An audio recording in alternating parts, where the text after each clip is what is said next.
The broadcast is now starting. All attendees are in listen-only mode.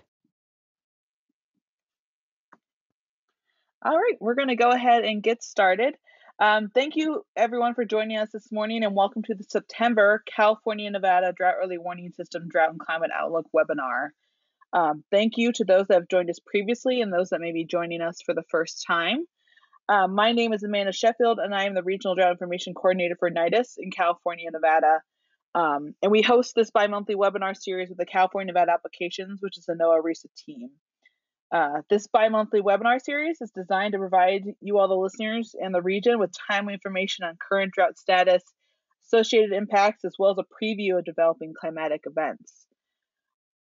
This webinar is being recorded, and the recording along with a summary will be available on drought.gov, and you'll get an email with that information later this week. Before we get started with our three great speakers today, which will provide the update, the outlook, and information on a research project that they've been doing, I want to give you, those who don't know us, a little background on NIDIS. Our mission is to improve the nation's capacity to proactively manage drought-related risk by providing those affected with the best available information and resources.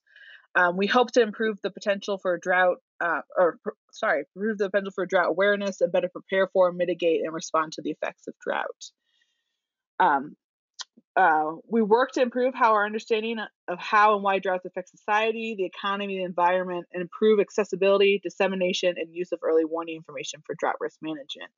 Our approach is to achieve this goal is to build a foundation of a national drought early warning system through regional drought early warning systems, such as here in California and Nevada.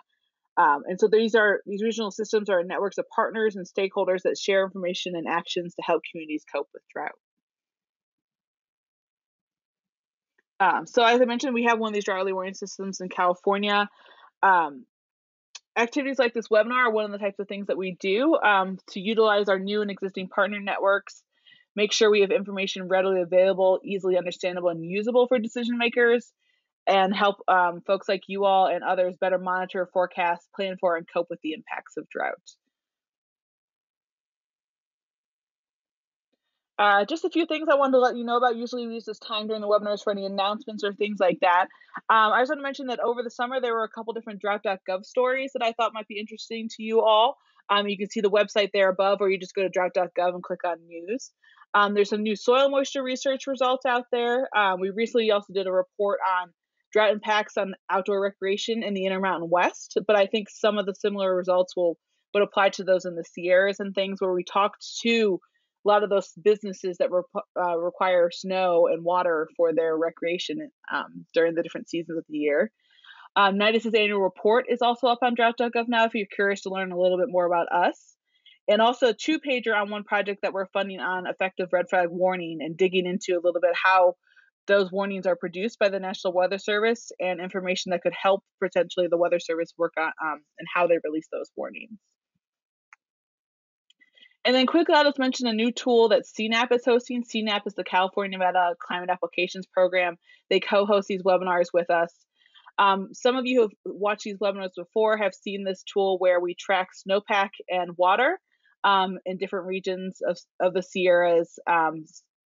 Here, for example, the blue and the gray is what a normal year would be, whereas the red and orange lines look at how the year is progressing. So this is for the last water year.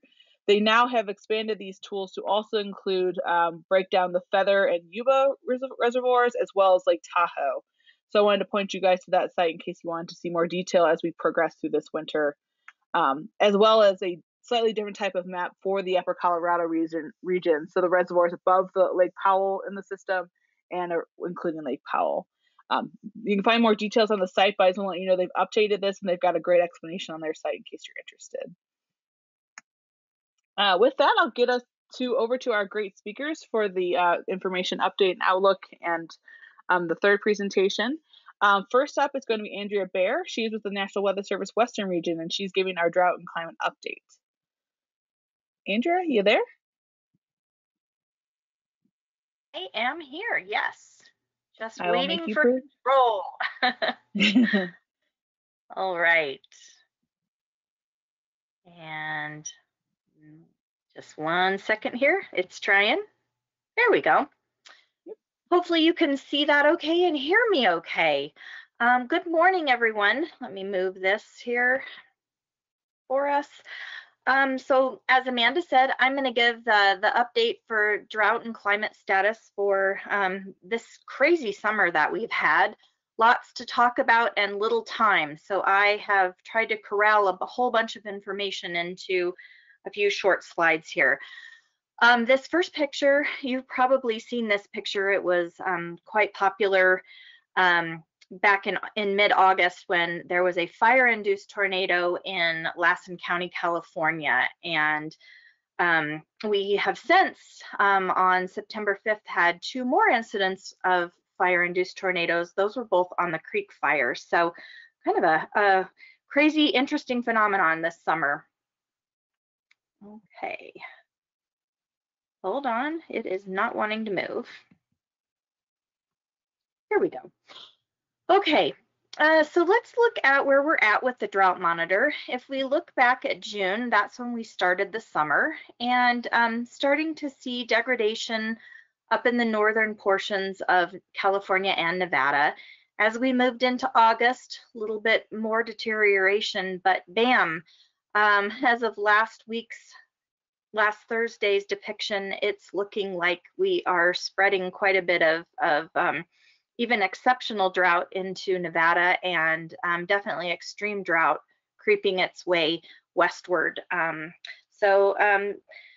Nevada having the worst case right now, but California definitely sharing in that. Also, I want you to notice that Southern California, even though they had quite a bit of extra moisture this past water year and past spring, they have now started to deteriorate, and we'll talk a little bit about why that's happened. I always like to show the EDI. The EDI is the Evaporative Demand Drought Index, and it's basically calculated from temperature, humidity, wind speed, and solar radiation, and it gives us a really good idea of where evaporative demand has been unusually high. And I did the 1 month as of August 23rd, and starting to look pretty bad in California and Nevada, but then I picked up the one from this morning, which shows September 23rd. Remember, with the EDI, there's a 5-day lag, so that September 23rd is actually the current map. And really, really unusual evaporative demand going on in California and also Nevada. So how did we get here? Very quickly, we started out the water year for California and Nevada in pretty good shape, the wet start to the year. And then January and February hit, which are typically the wet season, and that did not happen for a good portion of the state, especially up north. In fact, record dry February for a lot of Central California and Northern California and Northern Nevada. So really not a good winter for our wet season. And then as we moved into spring, the north stayed dry for both states, but you can see that there was some record wet in April. In fact, flooding occurred in some parts of Southern California. So spring did help in the south, not so much in the north of both states. And then now we're hitting July and August, and things have definitely deteriorated. So this is precipitation.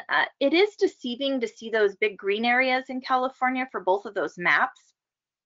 For August, for example, most of that fell between the 13th and 17th of August, and we're talking very small amounts, but because it's the dry season, it shows up as above normal. But hundredths of an inch, you know, nothing much, nothing exciting. It really was not what it looks like on that map, those nice green areas. And same with July, just very small amounts in July, but it does show up because it is the dry time of year. As we moved into September, still a dry time of year, and definitely on par with that, no precipitation, hardly at all. If we move into temperatures, temperatures really were interesting this summer. If we look at June, July, and August, It was much above normal, a few spots here and there of record warm, but a lot of that was driven by August. Look at August, record warm August for the state of Nevada and the state of California both recorded their warmest August on record out of 126 years of records. So very, very warm and driving those wildfires, helping to drive the wildfires, as we'll get into in just a minute. Wanted to call your attention to some new state ranking maps that Western Region Climate Center produces. And this shows you, if you look at both Nevada and California for August, again, stressing the point, those were the hottest Augusts on record for both of those states. And these are divided up into climate divisions, but a very warm summer and then a record August. September average temperatures, the departures from average, still very much on the warm side. And as you know, a lot of you are probably going through the heat right now. We've got another heat event going on in certain parts of California. So the story continues. So let's talk a little bit about the record-setting wildfire season. The image here on the left is from our Sacramento Weather Forecast Office, and it just shows the huge number of lightning strikes that occurred between the 16th and the 18th of August, sparking a lot of those terrible wildfires. So far, I put a few statistics over here that I could dig up, but so far nationally, as of the 18th of August, 6.9 million acres. Again, that's nationally. But if you look down in the yellow, 3.6 million of those acres burned have been in California alone. So a huge, huge number of those fires are definitely in California and also in Nevada. Fire suppression costs nationally have now ranked over 900 million. That doesn't include any sort of losses. This is just fire suppression costs. So a lot of that in California and Nevada. From the CAL FIRE website this morning, here is a look at the top 10 largest fires in California. And notice in the red, 5 of these have occurred this year. So again, record-setting year for wildfires in California. Lots of records hit this summer. My head was swimming when I was trying to figure out how to coherently put this into a nice package for you all. Again, just a ton of records beat. Over a dozen heat events have occurred. Again, you're going through one right now in some parts of California. It's the hottest August on record for California and Nevada.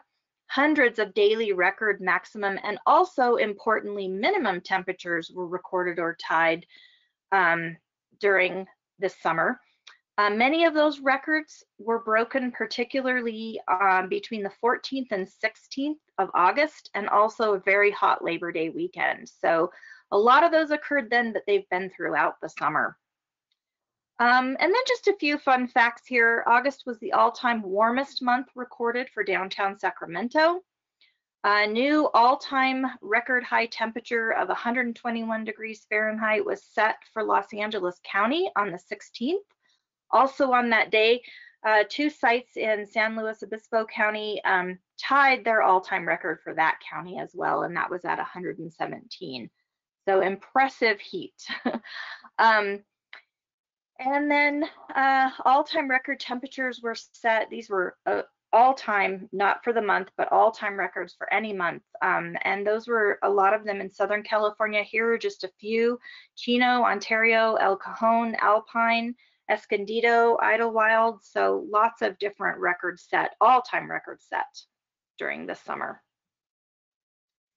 And then, of course, probably most of you have heard Death Valley did record 130 degrees Fahrenheit on, oh, I'm sorry, that date is incorrect. That should be, I will fix that. That should actually be August 16th. I apologize for that. So on August 16th, we had that recording. And if it's verified, it would tie for the 4th most reliably measured all-time global high temperature. And it would be the hottest temperature officially verified on Earth since 1931. the hottest in Death Valley since 1913. Here are some of the other records down here. There is an extremes committee that was formed, and they're specifically looking at that 130 degrees to verify that. And the state climatologist in California, Mike Anderson, he's heading that small committee to look into verifying that temperature. And then we'll work with the WMO to verify it as well. And the reason for working with the WMO is because it does come close to the records, the world records. So, so the WMO wants to be involved in that as well. So more on that in the coming months. All right, so basically, here's a nice map of our large fire incidents right now, a lot of them in California and spreading up into Oregon as well. But really, this summer, we had a continued upper level high ridge that was just parked over the west, producing record heat and really a very weak monsoon this summer. So the heat was a very dry heat and led to dry conditions in both California and Nevada. Again, record-breaking wildfire season, and we still have October and November, which is traditionally the Santa Ana season, so we still have to get through that. So a little bit fearful about that. And then, of course, the poor air quality from the wildfire smoke, and California and Nevada definitely shared that smoke with a majority of the country. So it's spread far and wide across the US, a significant air quality issue. And with that, I will end the summary, the recap. Thanks, Amanda. Thanks, Andrea. While I pass it over to Shred, there's one quick question that came early on, and maybe you can offer some thoughts on this question. Why don't the television stations talk about drought? I'm assuming they're talking about like right now, they're not talking about it. Yeah, I don't know. Maybe a guess, this is just a guess, but possibly it's because of the impacts. The story's been the wildfires and the smoke. I'm sure that will catch up. Our next speaker is going to talk to us a little bit about the fall and what's going to be happening. So I do think the media is probably going to talk about drought, because this setup that I just explained doesn't bode well for the fall, and we'll see what our next speaker has to say, but I think they'll catch up and they'll catch on to it. Thanks, Andrea. I forgot to mention to our listeners that most of the questions we'll save for the end, just for sake of time to get through the presentations, but I do try to catch quick ones here and there. So I see there is another question, but we'll just save that one for the end and let Shred go on next. Shred, take it away.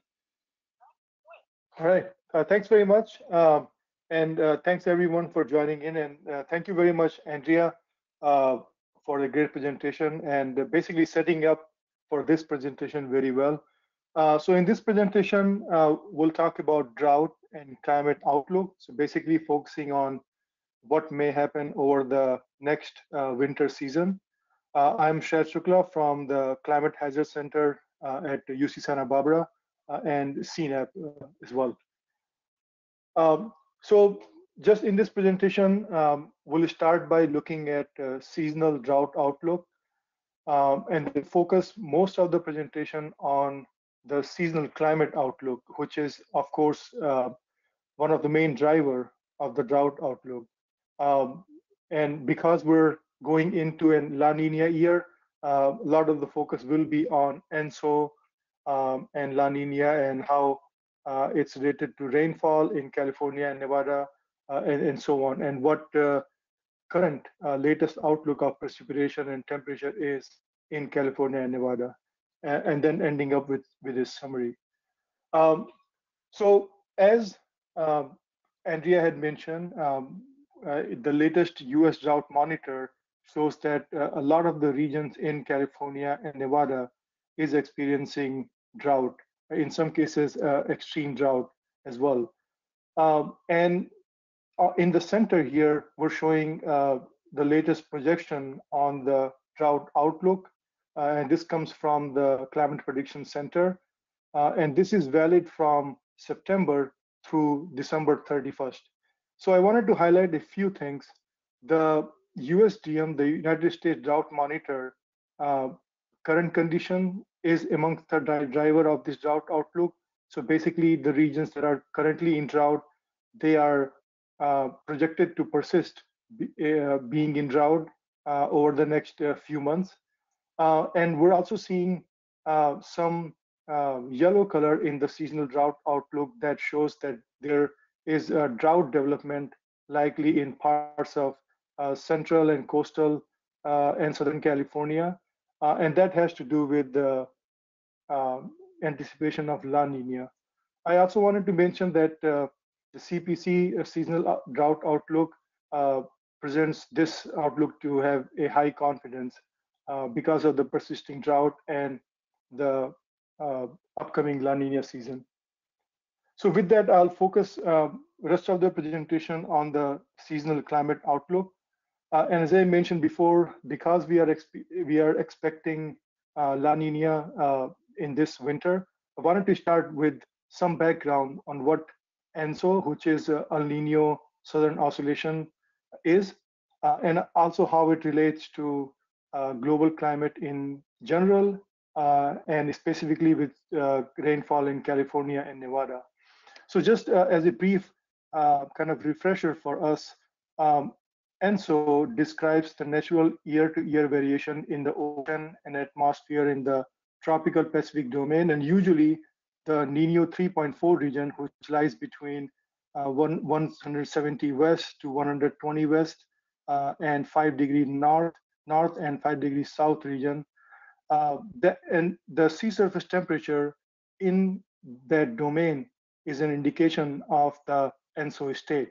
So in general, when sea surface temperature in this region is above normal, at least 0.5 degree above normal, we call it as El Nino state. And when this is at least 0.5 degree below normal, cooler than normal, then that state is classified as La Nina.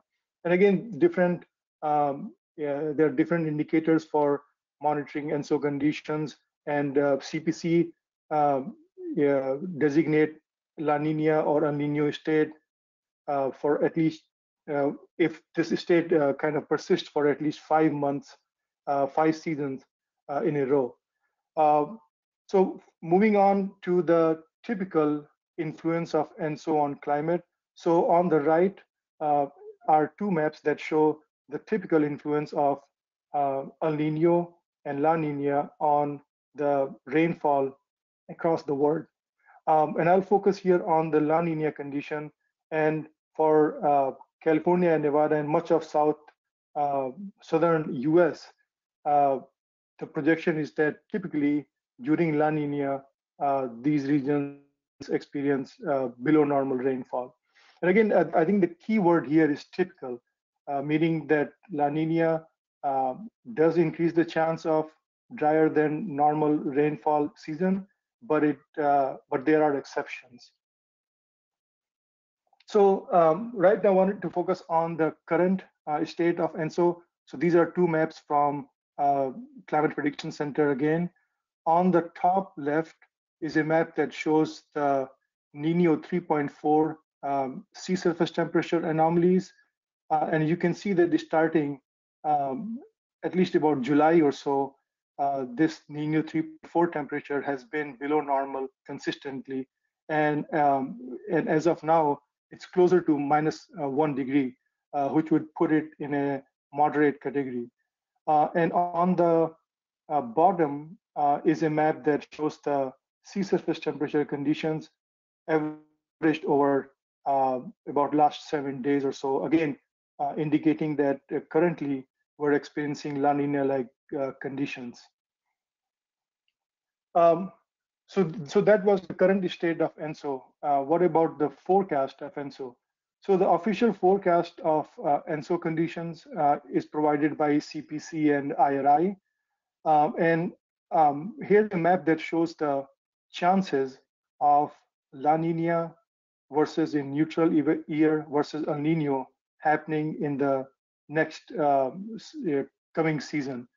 And so the blue bar here show the probability of La Nina occurrence, and you can see easily that this forecast indicates that the La Nina will persist, will remain with us at least through February, and the chances of that happening is greater than 70%. This forecast was released on September 10th, and so there will be a new forecast around October 10th as well. And I also wanted to highlight that this kind of forecast is based on dynamical global climate models, also statistical models, and human judgment as well. So here, wanted to quickly highlight what different climate models and statistical models are showing regarding the ENSO conditions in the next few months. And a few things to mention here, although there are some climate models that show neutral or even slightly El Nino-like conditions, majority of the climate models as well as statistical models are indicating La Nina conditions. And here, if you can focus on three kind of thick lines, the green line shows the prediction based on the statistical model. Red line shows the predictions based on dynamical models. Blue line shows the predictions based on both of those models as well as expert assessment. And that's basically the official forecast. So according to this, what we are seeing is that there is a likelihood of at least moderate, greater than -1 degree anomaly of SST to persist at least through February and beyond. And that's why there's a high confidence of La Nina state persisting through at least February. So what does this mean in terms of precipitation and temperature outlook? So I thought that first we can answer this question by looking back at the history. So what can history tell us about La Nina and precipitation outlook in California and Nevada? So here are the maps that are basically pulled by WRCC. And these maps show the precipitation in different climate divisions in California. The red dots here, they show precipitation during El Nino years. Green dots show the precipitation during neutral years, and blue dots show the precipitation during La Nina years. So in general, what these maps show that in the southern parts of California, there is a reasonably good correspondence between rainfall and ENSO condition, and hence we are seeing a higher correlation between seasonal rainfall between October to March and ENSO conditions in these regions. Whereas in the northern parts of California, this relationship is not as strong. I'm also showing here the rainfall in the all years since 1933 and compare that to rainfall only in La Nina years. And in general, in all cases, the rainfall during La Nina year is smaller than rainfall during all years, but this is particularly, I think, clear for those climate divisions where there is a strong relationship between seasonal rainfall and ENSO conditions. Similarly for Nevada, I think there's the same message. It's the southern climate divisions in Nevada that have a stronger relationship, and you can see very close to kind of a 1-1 line here, where the rainfall during La Nina year is substantially lower than the rest of the other years. So now, what is the latest outlook of precipitation and temperature in California and Nevada? So first, I wanted to start with our official outlook for the next season, starting from OND, October to December of 2020, going all the way through March, January to March of the 2020-21 season. So these are forecasts provided by Climate Prediction Center. And if things to notice here, in terms of rainfall, you can see a lot of whites, especially in northern regions of California and Nevada. That basically shows that there is no strong indication of rainfall being in any of the three categories, which are below normal, normal, or above normal. Whereas there is a little bit more confidence in terms of rainfall being below normal in the southern part of the California and Nevada. And this probability is increasing as we move to more core of the winter season, DJF, December to February, or January to March.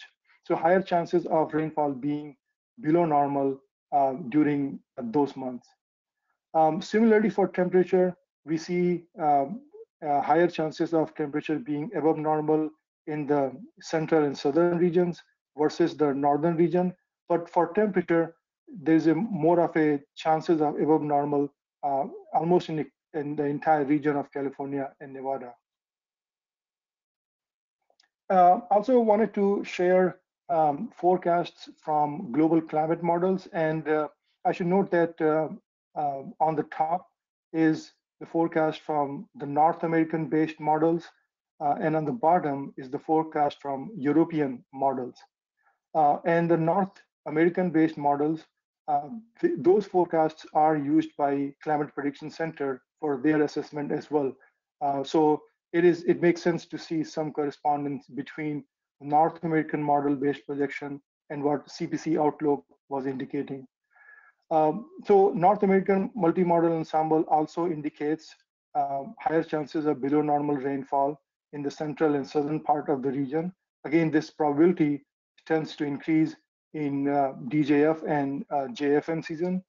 What is kind of interesting and I think useful is that European-based seasonal forecast models are also indicating kind of a similar outlook for rainfall in the coming season. And this although they are all climate models, this kind of agreement doesn't always happen. Even during an ENSO year, it is not guaranteed that North American models will show the similar forecast as European models. So again, like this general agreement between both sets of forecast systems also gives us a little bit more confidence that there might be higher chances of below normal rainfall in parts of California and Nevada.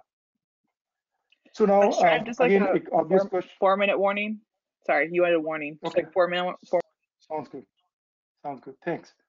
So how skillful are these climate models? So just wanted to show this map from, again, it's taken from Climate Prediction Center.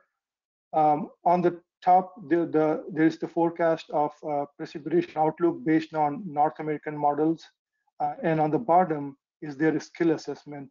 So in this case, we're showing the skill based on correlation between the forecasts and observed rainfall. In regions where you see darker yellow or green colors are the regions where there is higher skill. So in general, what we are seeing is that the forecasts made in September tend to have higher skill during December to February and January to March season. And also in general, there is higher skill during southern part of the California and Nevada than northern parts. So now I just wanted to kind of look at what happened in the recent La Niña years. And again, to highlight the fact that not all La Niña years mean below normal rainfall. And the reason for focusing on the last few years is that a lot of us may have a good memory of what happened during those years. So again, using CPC as our kind of criteria for identifying La Niña years, here, if we look back to 2010, according to CPC, 2010-11, 2011-12, and then 2016-17, and 2017-18 were also classified as La Niña years. One thing I would highlight is that 2016 happened to be an year where La Niña condition only lasted through about December to January and not through entire winter season. Whereas in other La Niña years, those conditions lasted up to March and April. So again, here's the map of seasonal precipitation during those La Niña years. Again, 2010-11, which was a at least moderate category La Niña year, and the La Nina condition lasted through April, same as 2011, 12, and 18, 19. Within these 3 seasons where La Nina conditions lasted through at least April, we see that there were at least 2 years that experienced below normal rainfall, and 2010-11 was exception. 2016 or 17 was more of an exception, but we should note that in this year, La Nina condition only lasted through about December and January. So in summary, drought is likely to persist through at least December 2020 in the parts of California and Nevada which are currently in drought. And drought is also likely to develop in Central and Southern California in the regions that are not in drought. And there's a high confidence by CPC. There is a more than 70% chances of La Nina persisting through February. Historically, we have seen that, especially in the southern parts of California and Nevada, they experience below normal rainfall during La Nina years. Current climate outlook by CPC, also by modeling centers such as North American and European modeling centers, they also agree on this below normal precipitation outlook for Southern California and Nevada and above normal temperature. Also, again, should highlight that some La Nina years in the recent past and beyond have been exceptions to the typical pattern, something we should keep in mind. So with that, I'll end the presentation here. Just wanted to highlight that I have a list of different tools that can be useful as the season starts for any of the audience. Thank you very much. Thanks, Rad. And I'll make sure those tools get shared with any of the post webinar information that we send out with the recording and all that as well, so folks have those links. Sounds good. And next up will be Dan McVoy talking about a research project he's been doing.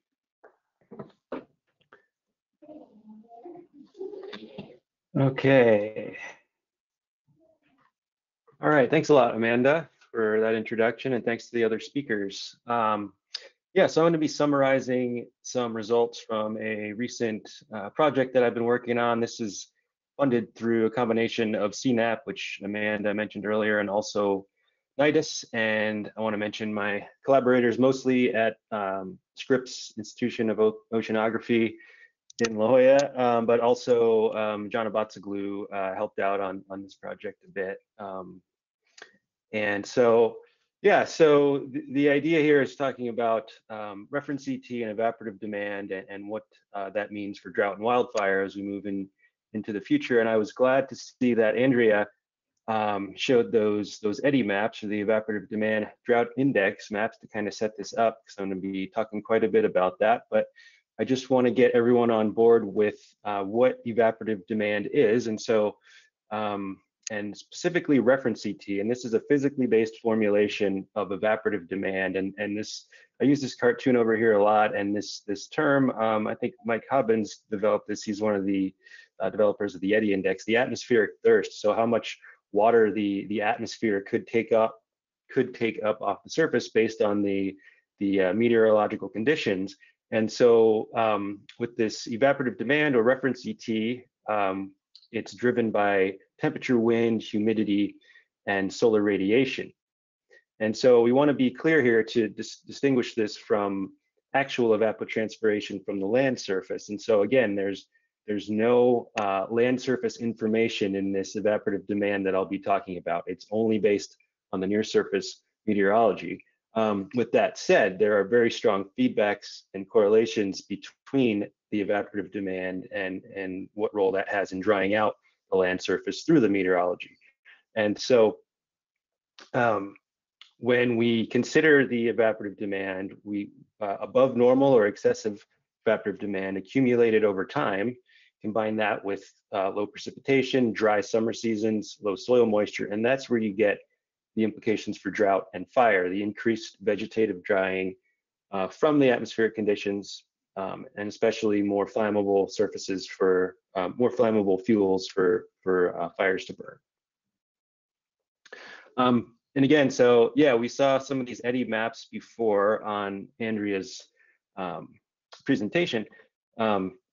but we've been looking at eddy in the past few years. So this is one way to use evaporative demand, is to look at it accumulated over different time scales and see how that compares to the historical conditions. And that's basically what the eddy is showing. These are normalized anomalies in ETO. And so in some of the more recent few years in California and Nevada, there's been very large and destructive wildfires, and we've taken a look at how the eddy looks during these fires. And so on the top here are two examples from the Camp Fire, which occurred started November 8th, 2018. And so on the top left, we have a 1-month eddy ending November 8th. And so that's the accumulated evaporative demand for that 1-month period ending November 8th. And so when we talk about the extreme values, any of these two upper shades of red, the light red and then the darker red, those are above the 95th percentile relative to the climatology, which goes back to 1979. And so then on the right is the same date, but this now considers the previous 6 months. And so it wasn't just the real short-term elevated evaporative demand, it was also going back into the spring and summer, where we had, again, above in the 95th percentile or above. And then the bottom left is another example from the Carr Fire, which started that same year. And this is a 2-month time scale. And so the point here is that these shorter time scales, 6 months or less, which can reflect the weather patterns like heat waves and downslope wind events and that sort of thing, get reflected in these short-term time scales. And higher eddy values have shown up during some of these most recent wildfires. And so this is another example now here on the left. The Tubbs Fire was in 2017. And what I wanted to highlight here, this green outline is the Mid-Coast to Mendocino Predictive Service area. There's a lot of Sonoma County in there, I think some in Napa County, and the triangle shows where the Tubbs Fire started. But another project we had, which was kind of looking at how eddy worked for correlating to other metrics of fire danger, we worked with some of the fire management agencies in California and Nevada and other places in the West, and more specifically predictive services. And they use these domains as their management areas. And so we also looked at how well these eddies correlate to burned area. And so John Abasoglu provided this figure where he looked at the entire MODIS burned area from 2002 through 2019.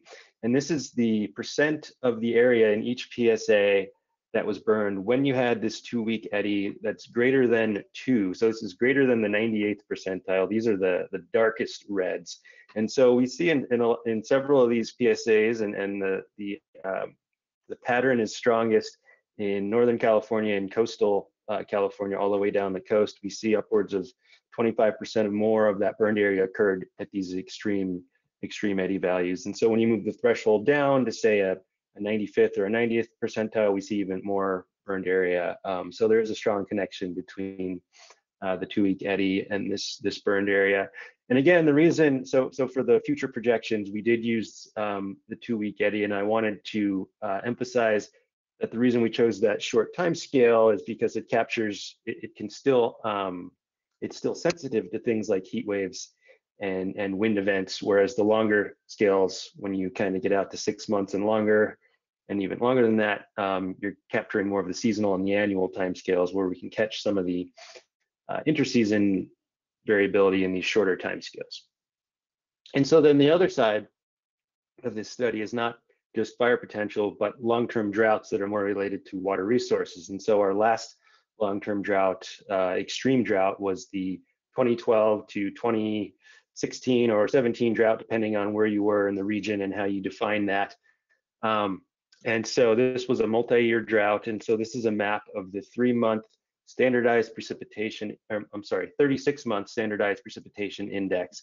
And so this is only based on precipitation, and it covers the period of October 12th through 2015 through September 2015, and see how that ranks to all those other 3-year periods. And if we look at just the precipitation alone, we see a pretty strong drought signal in central and southern California, up in the Sierra Nevada and along the northwest coast there. And we see a few areas in this darkest color of red, which would be considered an extreme drought area in the southern Sierra Nevada.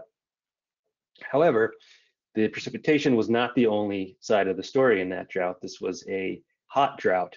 And so this is the same map now, except this is the standardized precipitation evapotranspiration index, which incorporates the evaporative demand. And so now it looks at the difference between the precipitation and the evaporative demand. And we see a much more widespread area of these two red colors below -2, much more severe drought depicted by this SPEI, particularly in Northern California and up into Northern Nevada. And so this was the role of temperature and humidity also playing a big role in drying. And so it's these long-term droughts that then dry out the forest and the landscape, lead to tree die-offs. And so you have these fuel loads that build up, and then on top of that, the seasonal variation in the high evaporative demand combines to kind of give you this increased fire potential that we've seen in the past few years. So for the study we did, we looked at future projections using the LOCA data. This was developed at Scripps, and it is a set of future climate projections with a historical run from 1950 to 2005, and then a future run from 2006 out to 2099. For the purpose of today's study, I'm only showing the RCP 8.5, which is the higher emissions scenario. We did look at both, but I'm just going to show the 8.5 today. We have 7 models that we use that have all the needed variables. These are shown here on the left. And then I computed the ETO with those and ran some EDDI and SPEI statistics into the future. And I'm going to highlight these 4 predictive service areas that I'm going to be showing results from: the Humboldt, the Northern Sierra, mid-coast to Mendocino, and also the South Coast. And I'm also going to be referring to these different periods, the baseline, and then the early century, mid-century, and late century. These are kind of averaging periods that I used going out to the end of the 21st century. And so at the end, we looked at seasonal changes, and then for fire potential, we looked at that 2-week EDDI, and then for the multi-year water resource type droughts, looked at changes in the 3-year SPEI and SPI. So let's start off with the seasonal changes. And so first, now I'm showing this is the ensemble median, so the middle of the road of those 7 models, those 7 GCMs. And this is for the late century, so the 2070 through 2099 period. And so we see the browns are drier and hotter, increasing evaporative demand. And so we see a pretty consistent increase across the entire region, upwards of 10 to 20% increases by the end of the century. And I will mention, we did do a sensitivity analysis that looked at which parts of the evaporative demand were driving this, and I don't have time to go through all that, but the take-home point there is that the increased temperature was the main driver, with much less role from changes in wind and solar radiation.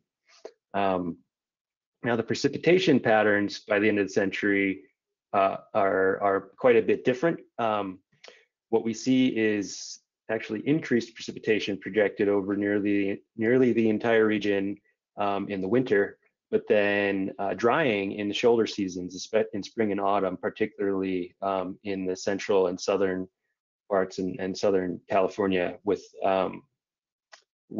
stronger spring and autumn drying there. And so now, how do these occurrences of extreme 2-week EDDI play out as we go forward? And so the question then was, how I was showing those maps that showed the extreme above 95th percentile value. So how many days per season are we going to exceed that 95th percentile in the future? And so on the left here, we have our 4 predictive service areas, and then the vertical axis shows the number of days you're exceeding that. And so it goes from 0 to 60. And for reference, for the baseline, we would expect about 4 days per year. So that's statistically, that's the 95th percentile. We would see about 4 days per season per year. And so what we see here is a very strong increase in the number of days. That's quite a bit stronger in the summer. And so the left here is the early century, the center is the middle century, and then the right is the late century. And so this is going through time on all of these. And even in the early century, within the next 20 years, we see at least a doubling in the summer of the number of those days. So by the late century, we're seeing a 6 to 10-fold increase in the number of these extreme days above the 95th percentile. It's a bit weaker in autumn. These are the blue colors now, but we're still seeing a 4 to 6-fold increase by the end of the century.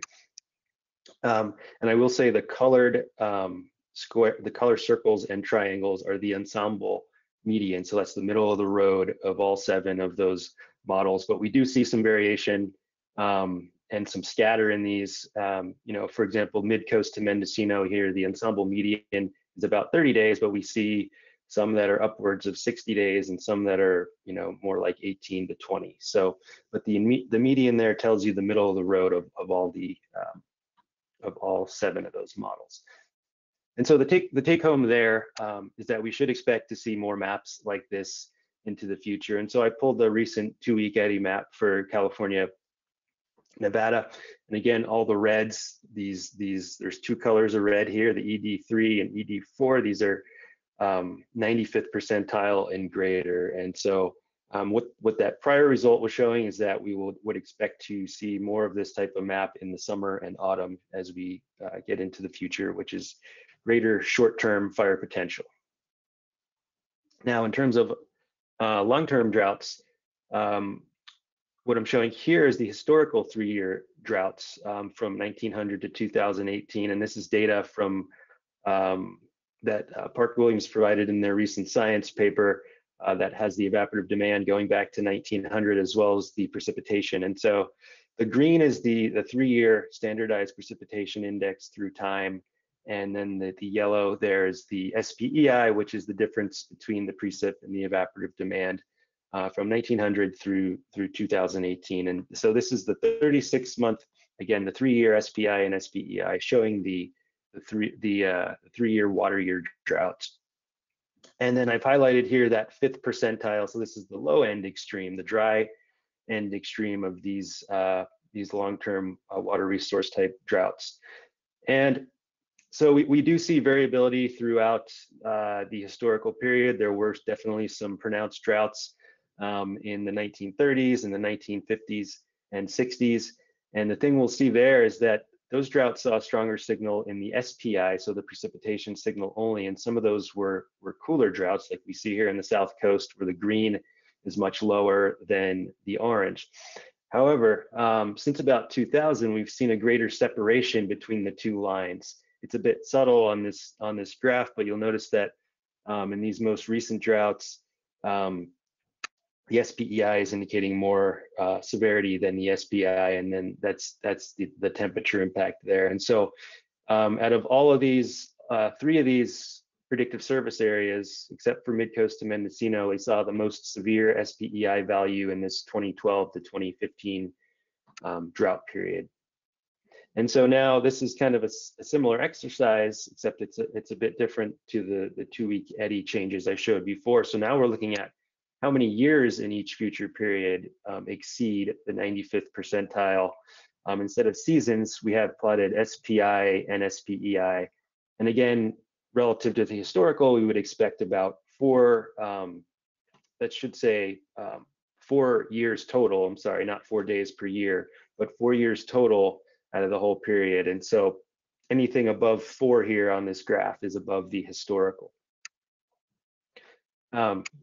And this was kind of interesting. So we did see very strong increases in the percent of years with 3-year SPEI droughts, particularly at the South Coast and the Humboldt Basin. And these are the more water limited predictive service areas where the evaporative demand, you know, at the annual level far exceeds the precipitation. So these are drier basins. And by late century, we see, you know, 60 to 70% of years having being 95th percentile SPEI droughts.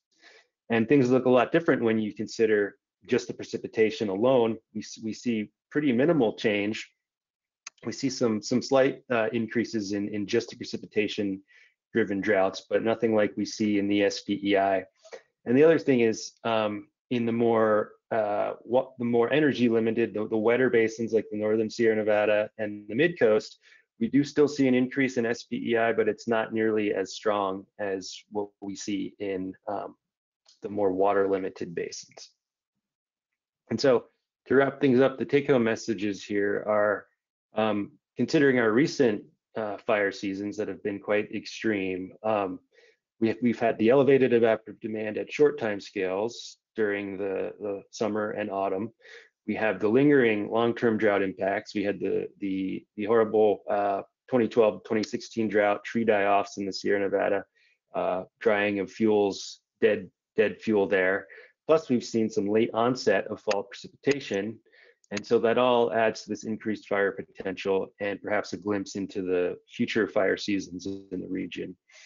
And so I'll just wrap up with what the projections show is basically, that cycle that I just mentioned here that we saw in the last, 7 to 8 years or so, kind of being repeated more with higher steady increases in the evaporative demand, less precipitation in the shoulder seasons of fall and spring, and so more high eddy and increased fire potential during summer and autumn, and then the multi-year droughts when you consider SPEI, particularly in the water limited hydroclimates, feeding back into that with the cycle of the dead fuels and the large fuel loads there. So I think I'll end there and try to save time for a few questions here, if there are any. Thanks, Dan. One question came up in the middle of your talk, so I think you sort of answered this, but maybe just to reiterate it for the listeners, they just asked, how is this linked to climate change? I don't know if you just want to reiterate that a little bit there again. Yeah, sure. So what we're finding is that the changes in the evaporative demand as we go forward are projected to strongly increase in the future, and that's largely driven by increasing temperatures, in some places 5 to 7 degrees Fahrenheit in some of those basins by the end of the century. And so it's that climate change signal that's showing up in the evaporative demand projections that's increasing the likelihood of higher fire potential and more extreme long-term droughts. Great. And someone asked when you thought maybe the paper would be available. Yeah, so that is in revision now, and I'm hoping to submit those revisions within the next week. So I would think it might be another month or two before the paper is actually in press. All right, great. Yeah, and sorry, this person just followed up. Yes, from DRI. He's from the Western Regional. Dan's he's a climatologist with the Western Regional Climate Center at DRI in Reno. Just to add on to someone's question there. Yeah, we're here at the end. Thank you also our speakers for your great presentations. I see a few more questions popping in, but I'll give some folks a couple minutes too, so we can ask them to our speakers. But just to remind folks why those questions are coming in, the recording from this webinar will be available on our Drought.gov YouTube channel and Drought.gov later this week. Our next webinar is scheduled for Monday, November 23rd, and that registration is already open on Drought.gov. Just click on the calendar, or we'll also be sending you that info later after this webinar with all the post-webinar information. One question for Dan. Sorry, it's a little bit of a long one, so let me read it here. Was the SPI and SPEI based on annual values? This would not be consistent with the seasonal disparity of precip and ETO in places such as the Central Valley, where there is annual deficits, but actual surpluses on seasonal basis. That might be a lot. Yeah, I guess what I could say there is that the SPI and SPEI that I was showing were based on 3-year totals ending at each water year. So it was a multi-year total. And so that is going to be different than what you see within each season. And perhaps I might be able to answer that better offline if they wanted to follow up with me on that. Yeah, I can connect you guys together because I can see who asked the question. Let's see. There's one person who just mentioned, again, I'll connect to you maybe offline. Can we collaborate with you to include the runoff component? So maybe I'll connect you guys off online on that one as well. Yeah, that's a great point and comment that we did not include any of the land surface components here, but runoff and actual ET from hydrologic simulations could add quite a bit of value to future work. Great. So I'll make that note to connect you guys offline there. And then the last question that I see right now, this one came up during Andrew's presentation, but I think any of the speakers could answer for it, are can you say something about aridification? I'm guessing they were inspired by the droughts and conditions that are happening right now. I'm sorry, what was that again? Can you say something about aridification? This question came up during your talk. Yeah. Like long-term drying. Yeah. Yeah, I'm not sure exactly what long-term drying where. Yeah, I'm not quite sure. Maybe they could follow up with me on that. Okay, I can do that. Yeah. Okay, sorry. Yeah, unless Dan or Sherrod, if you want to say anything else as well. I know sometimes you get that question too.